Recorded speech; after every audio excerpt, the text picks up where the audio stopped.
Hola, muy buenas tardes. Estamos aquí de nuevo para seguir nuestro recorrido impresionante de la historia de la catequesis. Toda historia es escuela de vida, toda historia nos ayuda a aprender, a descubrir con novedad los rasgos que el pasado nos lanza, nos ayuda a hacer experiencia y el presente a enfrentarlo con valentía y con novedad. Asimismo, prepararnos para el futuro. Bien, les saludo a todos, sean bienvenidos. Hoy compartiremos un interesante tema que es la ilustración, ¿verdad? Y su gran influencia en la catequesis, y no solo en la catequesis, sino en todo el desarrollo del pensamiento. Muy bien, pues partiremos de una pequeña introducción de esto que es la ilustración y su filosofía dominante, para poder adentrarnos en lo que es la catequesis escolarizada, y después hablaremos un poco de algunos de los catecismos que se florecieron en este tiempo, para aterrizar con lo que es la neoescolástica y su influencia, por supuesto, en la catequesis. Pues vamos adelante. Les saludo esperando que esta sesión nos ayude a profundizar cada vez más en nuestro recorrido histórico. Y comenzamos. Tener en cuenta que el siglo XVIII fue considerado también el siglo de las luces, y yo le añadiría también el siglo de la pedagogía, porque se da un desarrollo tremendo en la pedagogía, con grandes pedagogistas como Giacomeño, Pestalozzi, Rousseau. Entonces, es impresionante ver cómo este siglo de las luces abre también la puerta a la pedagogía.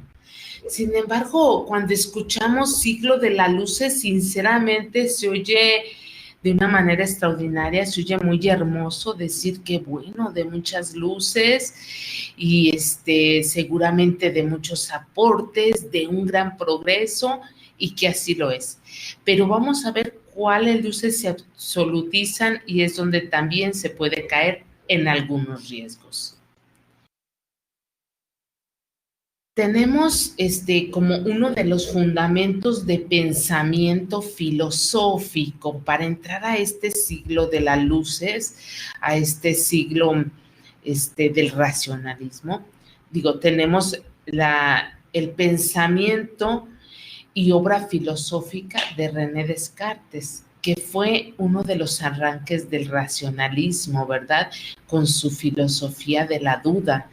Entonces, esto va situando en primer lugar el pensamiento, la razón sobre todas las cosas.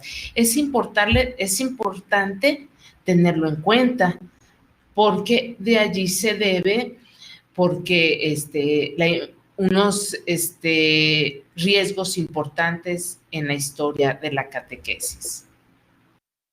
También tenemos otra de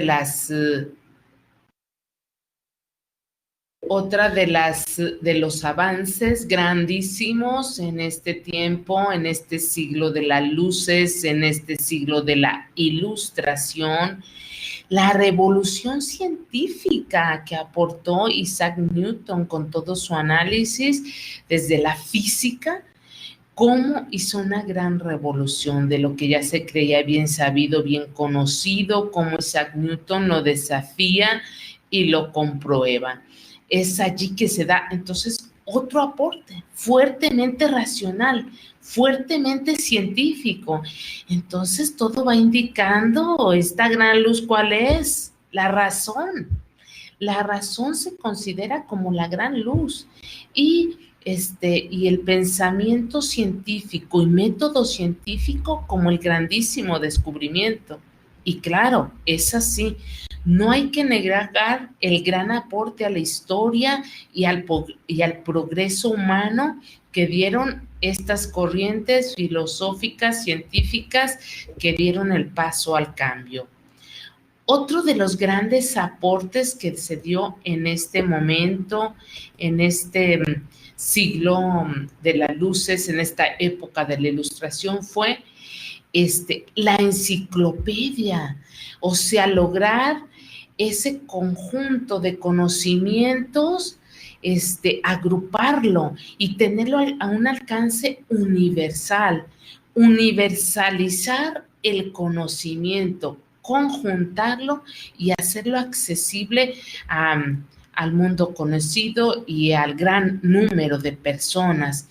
Entonces, aquí tenemos a Denis Diderot y a D'Alembert, que fueron los que hicieron este gran descubrimiento o esta gran aportación de la enciclopedia como conjunto de conocimientos, sistematizarlos, organizarlos y ponerlos al alcance de muchos.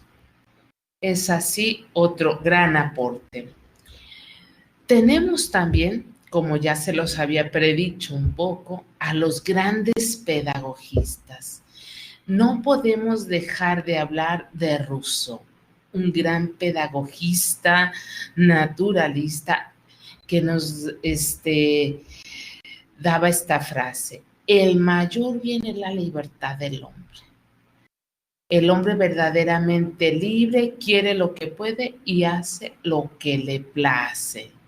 Entonces es ahí donde entraremos también un poco en cuanto a una formación recta y moral, que él dice que no es necesario, todo hombre trae una ley natural y no necesita más. Entonces es allí donde entraremos un poco en desafío, pero sin embargo reconocemos su gran aporte como pedagogista a la educación. Entonces, tenemos también otros pedagogos, como ya les había mencionado, a Pestalozzi, a Giacometti, entre otros. Muy bien, entonces, teniendo un pequeño mapa de esta filosofía que se desarrolla en la Ilustración, y más que una filosofía, toda una revolución en el pensamiento, toda una absolutización de la razón como pensar supremo, como iluminación suprema. ¿Qué pasa en el aspecto religioso? Queda la razón, el conocimiento científico y comprobado, el conocimiento crítico y sistemático sobre la revelación divina, sobre la enseñanza religiosa, sobre las verdades de fe, sobre la teología. Es decir, hace un lado, empieza a cuestionarlo todo, a cuestionar todas creencias, y no solo a cuestionar, sino a negar la misma revelación. Es allí donde vemos hasta qué punto este llamado siglo de las luces, ¿verdad? ¿En qué sentido? No todo es luz. Hay una parte que también oscurece. Hay una parte que nos dice que la sola razón no tiene la luz absoluta. Entonces aquí es donde vemos el gran riesgo, el gran cambio y la necesidad de ponerse alerta ante este cambio de la Ilustración. Muy bien, pues llegamos así a nuestro panorama general, que es el que va a abordar directamente la catequesis, que nos va a hacer este pequeño recorrido de la Ilustración hasta la Revolución Francesa, con 3 puntos que tocaremos solamente, porque bueno, se podría abundar mucho más, pero tenemos que irnos a lo esencial. Uno es la escolarización de la catequesis, ya que este es un punto muy importante. tanto en lo positivo, en cuanto al desarrollo pedagógico, en la catequesis y escolar, y también en cuanto al declive, límites y riesgos en la misma catequesis.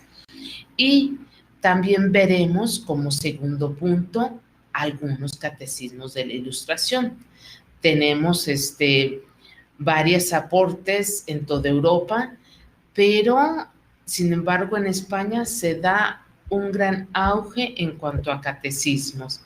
Veremos algunos de diferentes enfoques para que tengamos un panorama general y trataremos de hacer una línea del tiempo que no completa, porque esa es la tarea de vosotros que harán este recorrido o esta línea del tiempo con cada catecismo y el año en que se propuso o los años en que se desarrolló.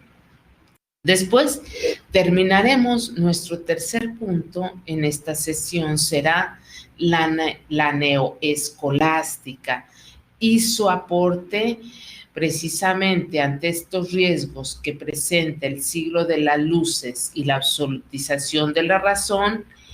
¿Qué propuestas o cómo la neoescolástica viene a ser esa respuesta ante el riesgo?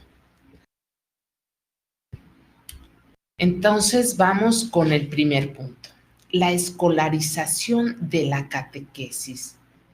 He aquí que se introdujo oficialmente en la escuela el estudio de la catequesis. Entonces esto a primera vista es un gran avance, es decir, no solo se ha formalizado un conocimiento progresivo, organizado, sistemático de las ciencias, sino que también de la catequesis. Esto es un gran aporte que se introduce oficialmente en la escuela. Entonces se abre todo este panorama pedagógico, ordenado, sistemático, organizado y escalonado, vamos. Entonces, aquí tenemos una mención especial a España, porque en España fue obligatorio por la llamada Ley Moyano, ya que en España ya tenían un gran avance por las escuelas que ya había, las escuelas de los monasterios, las escuelas en las grandes basílicas, y entonces esto influyó a que se diera pie a esta ley y que se aceptara. También la gran sociedad española, ¿sabes? La monarquía, el poder tanto religioso como civil de España, que todavía tenía un tinte muy conservador, entonces permitió esto. También mencionamos para este paso de la escolarización de la catequesis la influencia ya anterior de la pedagogía de Jacomenio, y también tenemos la reciente pedagogía que hemos mencionado y los aportes específicos de Rousseau y de Pestalozzi, grandes pedagogistas reconocidos a nivel universal. Esto fue entonces aporte también no solo para la educación, sino específicamente también para la catequesis, que fue tomando rostro también pedagógico. Hasta antes de hoy, la catequesis se había visto solo desde el ámbito teológico. Y vemos cómo ahora empieza a surgir esta raíz pedagógica en la catequesis. Y un tercer punto también que podemos mencionar al respecto es que surgen algunas instituciones dedicadas en la enseñanza. Ya desde la alta Edad Media, ¿verdad? Reconocemos el gran aporte de los jesuitas, de los escolapios y de los lasallistas. También sabemos que esto fue reacción y respuesta a todo lo que se estaba viviendo en cuanto a la reforma. la Reforma Católica, que fue una respuesta idónea a la Reforma Protestante. Y también, sin embargo, toda la enseñanza que las instituciones y que grandes santos como San Juan Bautista de la Salle, que fue un gran catequista, fueron aportando a la catequesis en relación como ciencia también educativa, como ciencia pedagógica. ¿Qué aportes descubrimos también en esta etapa de escolarización de la catequesis? Podemos decir que al hablar de pedagogía estamos hablando de guiar a estos niños, de guiar a estas personas que están conociendo la fe. Entonces, se empieza a tomar en cuenta la edad y la capacidad del catequizando, porque vimos también ya anteriormente en la Reforma cómo se empezaron a hacer catecismos, ya no solo para adultos, sino también para los niños y adolescentes y jóvenes. Muy bien, entonces también se elabora el método de preguntas, llamado también método socrático, para facilitar la elaboración y la comprensión y memorización de la catequesis y de la doctrina, para la mejor transmisión y fidelidad a la doctrina.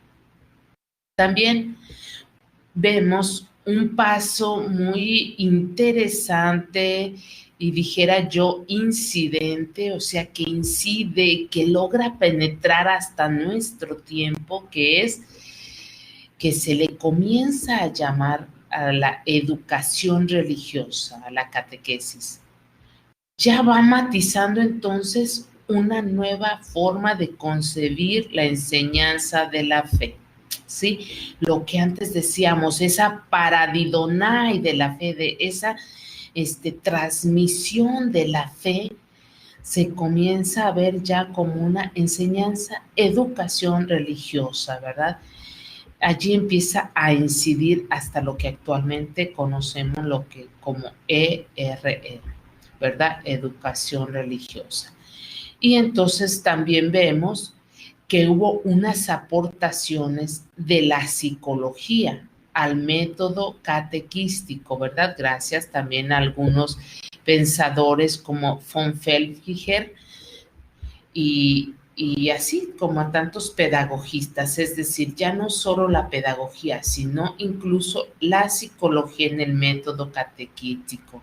Entonces vemos aquí cómo se empieza a formar lo que ahora conocemos como la psicopedagogía y que es indudablemente un aporte verdaderamente de luz para la catequesis escolarizada y para la catequesis hasta nuestros tiempos. Tenemos también que todos estos aportes son muy buenos y nos dejan asombrados. Sin embargo, también traen consigo unos riesgos, como toda nueva línea, sea de pensamiento, sea línea de educación filosófica, toda línea teológica, toda línea de novedad, trae también sus riesgos y límites. ¿Cuáles son los riesgos y límites que se vieron en la escolarización? Uno es la enseñanza de la fe se convierte, como ya decíamos, en educación religiosa. ¿Y qué quiere decir esto? Que se ve como una materia más de la educación. Y religiosa, pues, ¿qué nos quiere decir todo este panorama? Es diferente hablar de una catequesis que se refiere directamente a un proceso de educación en la fe cristiana, ¿verdad? Catequesis, de catechein, decíamos, de hacer resonar, de catá, de una revelación que viene de lo alto. Es muy diferente a hablar, o más bien es diferente, no muy, pero sí tiene su gran diferencia, a hablar de educación religiosa, que abre todo un panorama. El ser natural del que habla precisamente Rousseau es un abanico demasiado abierto. No tiene ni siquiera por qué ser cristiano. El ser por naturaleza es religioso. Entonces allí cambia el enfoque. Si antes hablábamos de catequesis, nos referíamos a un enfoque totalmente de fe y cristiano. Mas ahora hablamos de religión, de educación religiosa, se refiere a un enfoque de panorama abierto. El ser religioso que busca a Dios, a una fenomenología religiosa. Entonces, es interesante ver cómo este es un alto riesgo. Muy bien, como segundo punto, entre los riesgos y límites, tenemos que se cae en un intelectualismo. Al tener como primacía la razón, se queda allí, en un conocimiento intelectual, en una memorización, en un razonamiento. Entonces, eso toma prioridad más que la profundización del misterio. Es decir, se pasa a segundo término lo que nosotros llamaríamos como la profundización del misterio, lo que llamaríamos como catequesis, comunión con Dios. Se pasa a un mero conocimiento intelectual, que incluso podríamos llamar más en el sentido de adoctrinamiento, aunque sea comprensible y razonado, pero se adoctrina. Es decir, queda en un conocimiento intelectual, conocimiento de una doctrina. Entonces es allí el gran riesgo. Otro de los puntos a considerar, que se tiene como objetivo el conocimiento religioso. Entonces vemos ya, el objetivo no es la comunión con Dios, no es la relación íntima y profunda con el Dios que se nos ha revelado, no es un abrirse al Dios que se manifiesta, sino el objetivo se convierte en el conocimiento intelectual, el conocimiento religioso. He allí otro gran riesgo. Después tenemos el cuarto punto que dice, ya no se hace referencia a la revelación sobrenatural, porque contradice, según el pensamiento racionalista, contradice a la razón. Entonces dice, no hay que hacer referencia a lo sobrenatural. La religión es algo natural que no necesita de revelación. Entonces el ser es religioso y el que le busque, y él tiene ya todo un bagaje, una riqueza natural para encontrarlo. He allí que entonces se cree que la revelación contradice la razón natural. Que bueno, después vendrá la respuesta real o más bien más equilibrada, pero así se llega a pensar. Después, hablaremos ahora de unos rasgos propios que se dan en España, debido a que España pues tenía un estilo más peculiar en cuanto a que los reinos de España y los reyes tenían todavía un poder muy fuerte y tenían un pensamiento más tradicionalista que les costó abrirse al pensamiento de la Ilustración y que fueron, por decirlo así, más cautelosos ante las grandes propuestas de endiosar o absolutizar el conocimiento sistemático, el racionalismo. Entonces, vemos allí que tenemos la ideología del racionalismo, como les digo, no fue aceptada inmediatamente, llega hasta que los Borbones, o sea, la familia o dinastía de los Borbones, del reino Borbón, es los que aceptan este pensamiento ilustrado, que incluso se llegó a llamar el despotismo ilustrado, ¿verdad? ya había entonces gran escolarización en España, es decir, la escolarización catequística no era, no era nueva, por así decirlo, ya que las escuelas de las catedrales y de los monasterios tenían gran influencia y ya habían hecho, podemos decir, su aporte, su orden en la catequesis española. Por lo cual, decimos, los españoles un poco más tradicionalistas no aceptaron así enteramente la doctrina del racionalismo, más que doctrina, la filosofía racionalista, por lo cual fueron dando este paso después hasta los Borbones. Con Felipe V se establece para acceder al magisterio primario, da razón de lo que contiene el catecismo de Jerónimo de Ripalda. Vemos pues lo que los Borbones, ¿verdad? Que teníamos ya Carlos III, creo que fue uno de los principales que promovieron la Ilustración. Después, sin embargo, Felipe V hace o trata de hacer un diálogo y somete realmente la escolarización de la catequesis. ¿De qué manera? Pide a que todos los que ejercen el magisterio, conozcan también el catecismo de Ripalda, que sabemos en España hay dos catecismos que tuvieron su gran influencia, no más que eso ya fue en la época pasada que hablamos de Reforma y Renacimiento, pero lo que es el catecismo de Astete y Ripalda fueron, o sea, los grandes pilares que duraron por siglos en España. Entonces, así, Felipe V establece que aquellos que fueran a ser maestros tenían que conocer los contenidos de estos catecismos. También en el artículo 366 de la Constitución de 1812 queda así establecido que se enseñará a los niños la religión católica. Allí otro gran paso, otro gran aporte. Entonces, hablemos también de los riesgos y límites que esto mismo sigue dando. La única religión será natural.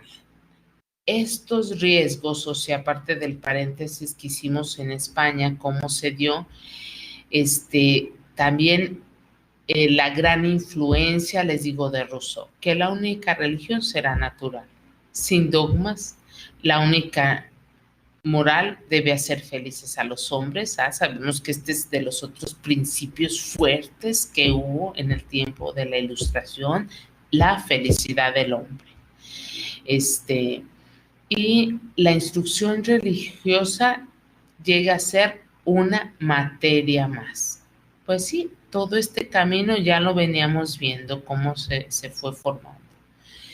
La información religiosa entonces queda en eso, en mera información, instrucción del intelecto y sin embargo ya no tanto catequesis, queda en algo meramente racional, intelectual y de información. Y aquí el gran riesgo que influye y que ha incidido hasta nuestros días, ¿cuál es?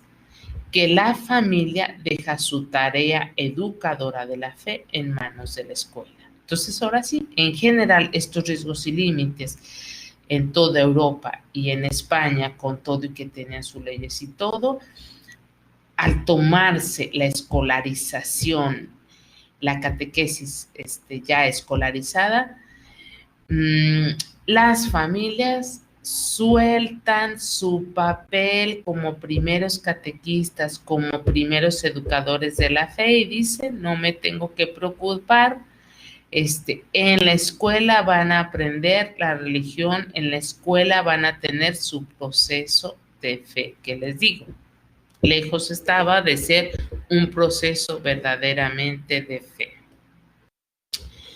Entonces, ¿a qué conclusión nos lleva esta escolarización de de la catequesis, a que la catequesis pasa de la iglesia a la familia, y en este caso de la familia a la escuela.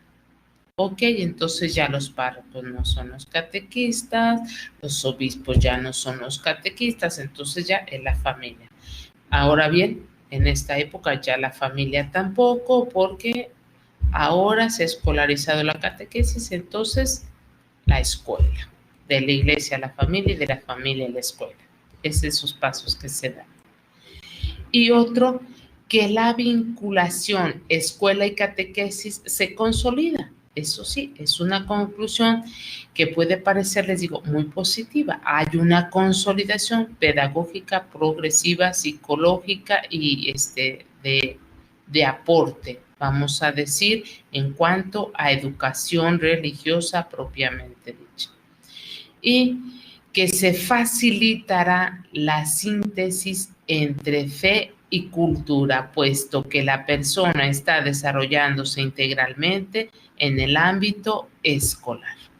A esta conclusión podemos llegar en este primer punto que llamamos la escolarización de la catequesis y que en realidad es el más abundante porque ya vemos toda la incidencia tanto positiva como negativa que nos dejó. Enseguida, tenemos algunos de los catecismos de la Ilustración.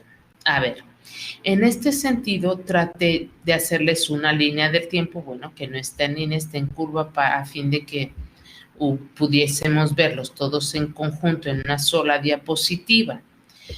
Mas, sin embargo, les he indicado precisamente que en su actividad de aprendizaje puedan realizar esta línea del tiempo más extensa. Aquí solo puse yo 2, 4, 6, 8, 9 obras significativas en el sentido de la variedad de los contenidos y porque también quise hacerla en orden así de línea de tiempo, cronológico, porque así se los pedí en la actividad integradora.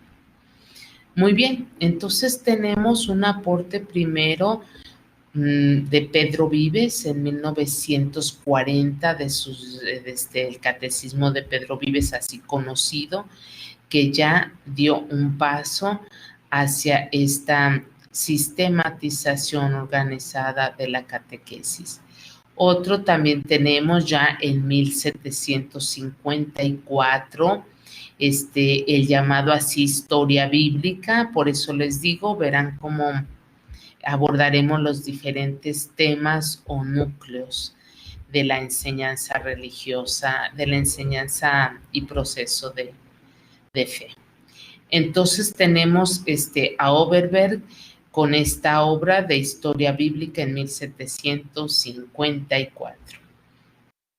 Asimismo, pasamos al siguiente catecismo de Méndez de Loarca, ¿verdad? Que también es nomás simplemente conocido por diferentes obras que le llamaban el Catecismo de Méndez Loarca.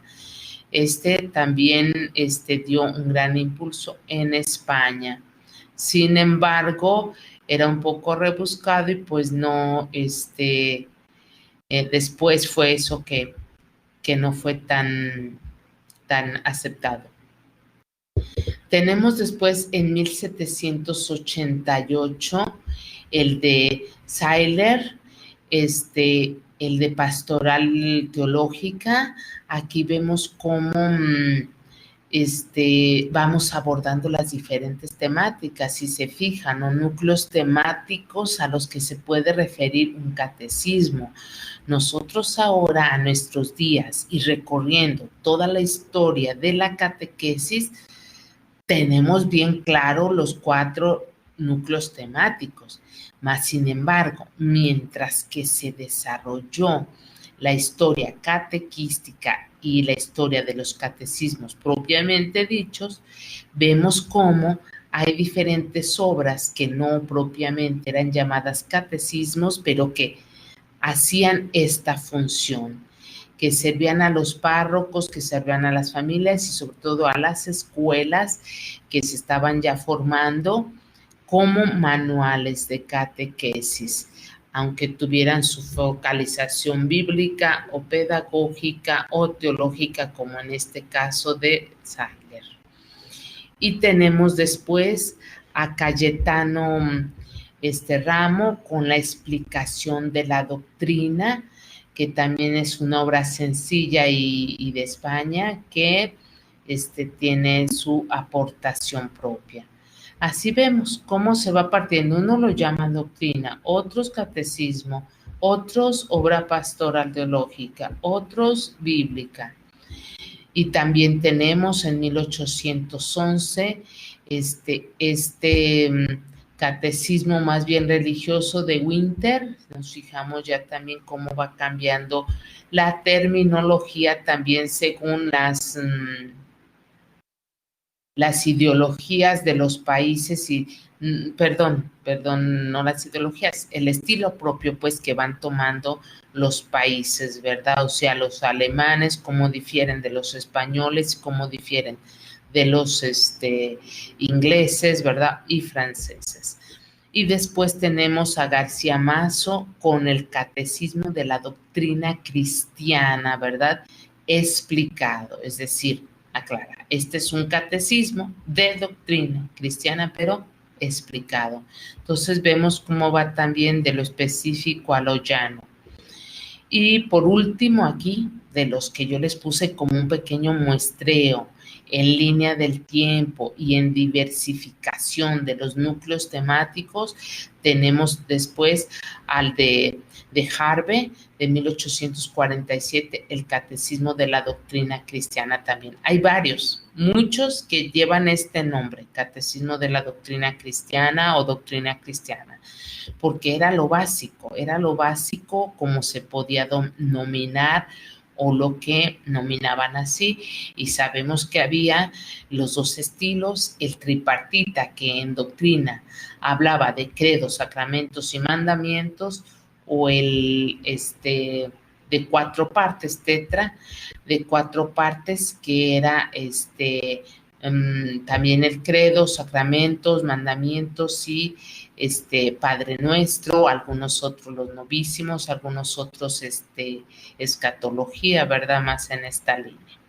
En fin, esto solo es una visión panorámica, para que ustedes, porque no quise abundar mucho, sino solo ponerles una visión panorámica con 2 finalidades. 1, para que tuviéramos una visión del tiempo, aunque fuera de diferentes países o diferentes pensamientos y núcleos temáticos, pero sí que fuera en orden cronológico y que diferentes obras catequísticas, ¿sí?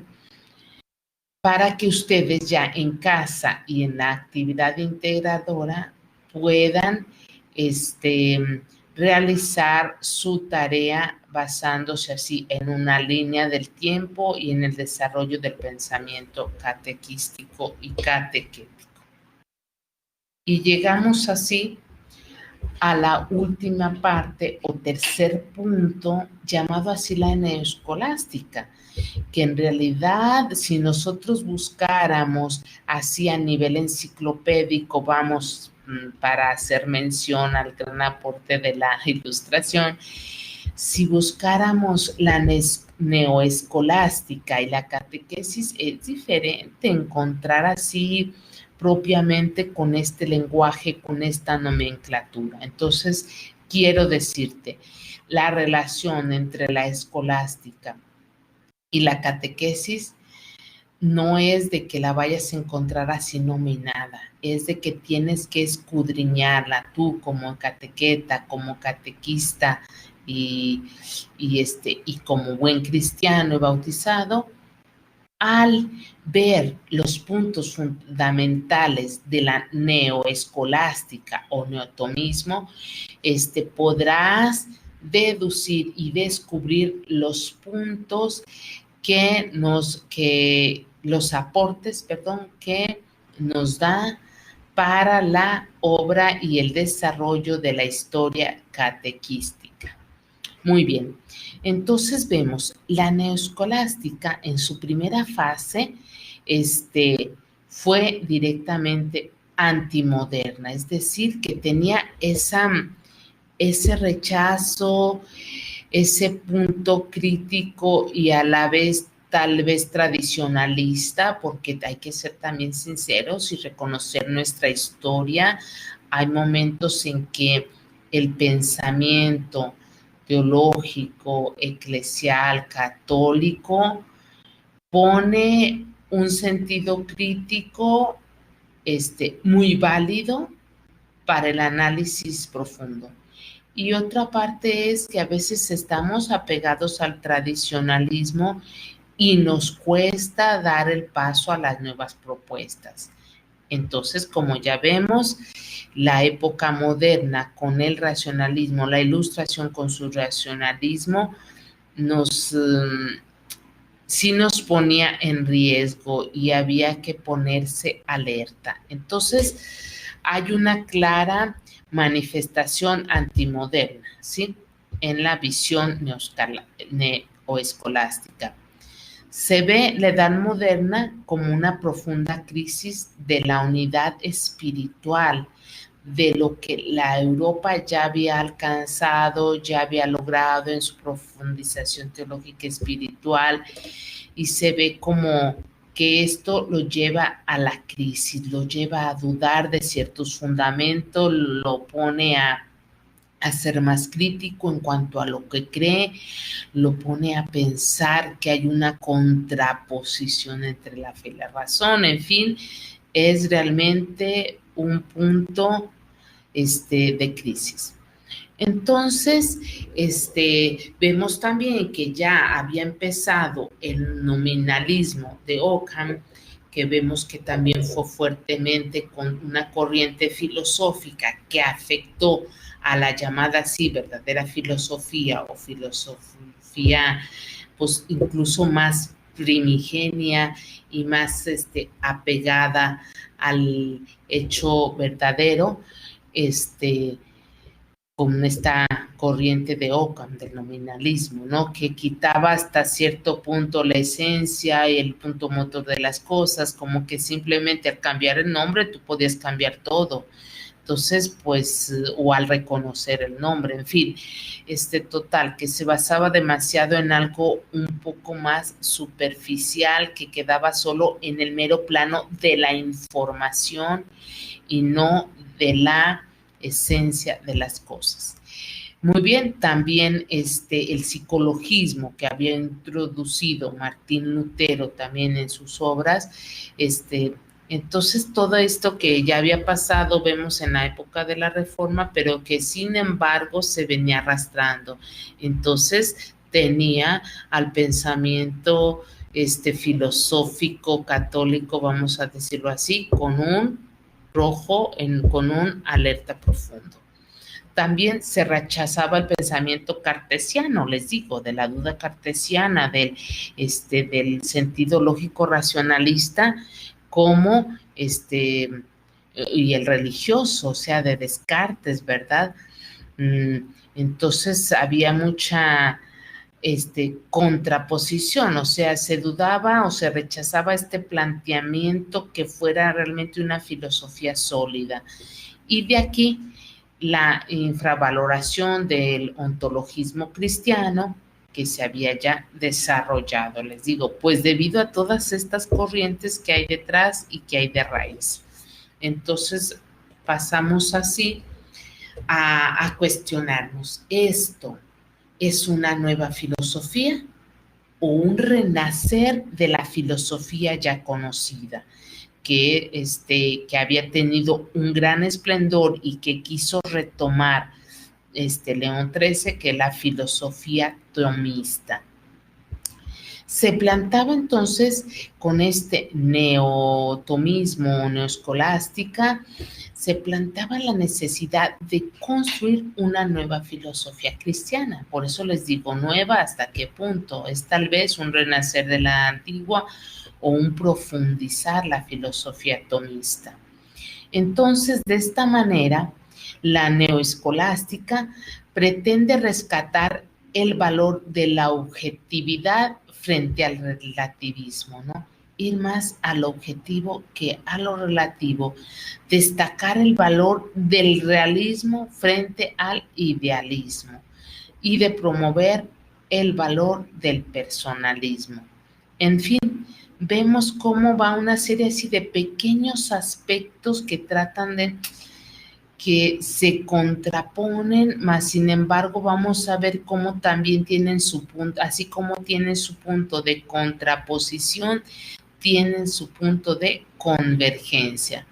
Pero aquí estamos diciendo qué es lo que pretendía esta nueva filosofía, qué es lo que pretendía esta nueva escolástica, lo que pretendía este nuevo tomismo. Y de allí llegamos a preguntarnos si esta tiene una contraposición con ciertos aspectos, qué relación tiene o en dónde es donde encuentra su aporte específico a la catequesis. Y aquí lo tenemos, les digo que podemos deducir mucho más. Aquí solo voy a mencionarles algunos aspectos, pero podemos deducir mucho más cuando ya profundicemos en nuestro foro. Entonces, la escolástica es una comprensión, así dicha, de la fidelidad a los principios perennes de la doctrina. Fíjense, eso es lo que trata, una comprensión fiel a los principios perennes, es decir, no contradecir como objeto puro al racionalismo, pero sí hacer pensar los principios perennes que no pueden desaparecer nomás porque llega una nueva filosofía, nomás porque se absolutiza el pensamiento o porque se absolutiza la comprobación del conocimiento. Entonces, es decir, retomar los principios perennes, aquellos que son fundamentales y que van más allá aún de lo que nosotros podamos pensar o decir.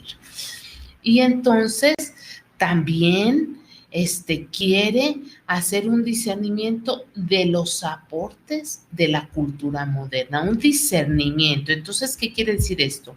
No se queda en el rechazo, sino que aquí da un paso al discernimiento, cernir. A ver, de esto que me propone la nueva filosofía, la nueva corriente de pensamiento, ¿qué puedo cernir? ¿Qué me queda? ¿Qué puede dialogar? ¿Qué puede servir? ¿Qué me favorece? ¿Qué me perjudica? Y también, muy importante, quiere hacer descubrir que la filosofía es una sierva de la teología, es decir, no puede ser superior a la teología. En cuanto a la teología nos es dada como una revelación suprema, como una revelación que no es alcanzada por nuestros meros potencialidades o capacidades humanas, sino que nos es dada por una revelación divina. Entonces, en este caso, reconociendo el gran valor de la teología, podemos decir sin menospreciar que la filosofía es sierva de la teología. Y reconocer a Dios como principio motor, como principio y fundamento. Saben toda esta teología tomista que ya conocemos.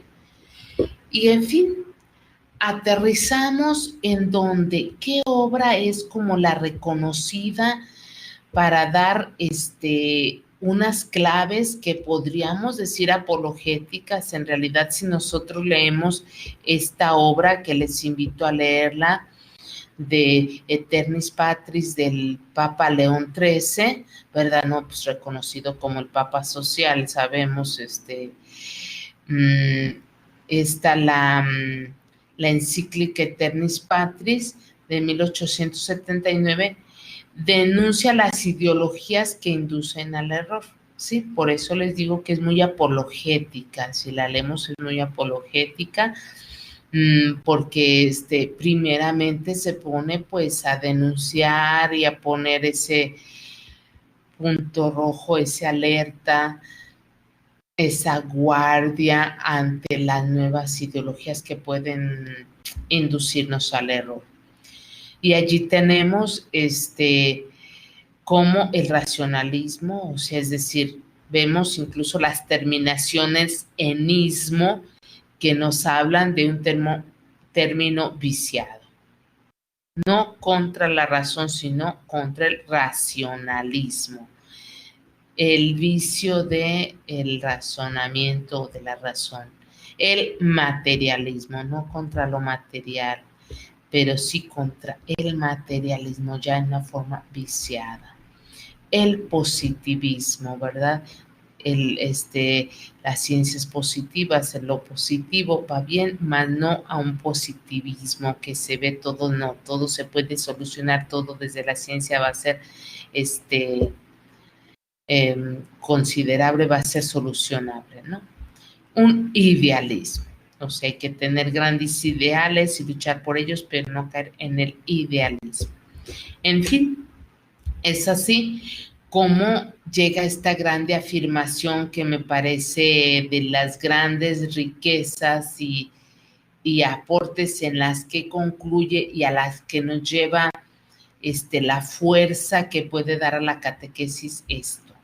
La razón y la fe son verdades que se complementan, no que se contraponen, o sea, no son verdades contrarias, sino verdades que se complementan. De allí como nosotros, catequísticamente hablando, podemos auxiliarnos de las ciencias de la razón que son válidas y muy buenas. Y podemos asimismo también iluminar por medio de la fe las grandes verdades de la razón, como nos lo dirá posteriormente, ¿verdad? Fides et ratio. Y por último, esta afirmación: la filosofía cristiana no es contraria a las ciencias naturales.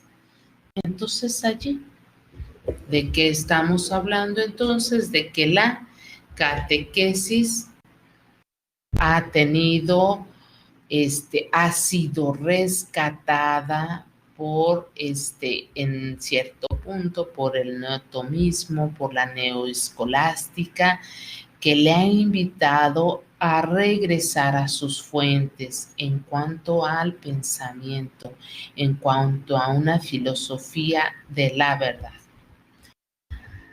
Hasta allí nuestra presentación y esta videoconferencia a la que hemos llegado este día.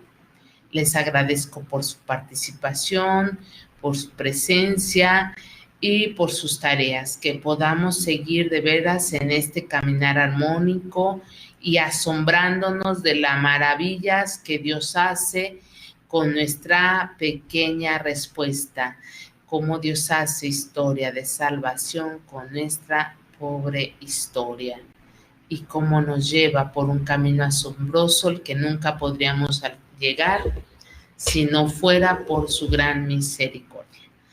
Muchas gracias. Les invito a tener los ojos bien abiertos y el corazón dispuesto ante las enseñanzas que nos deja la historia.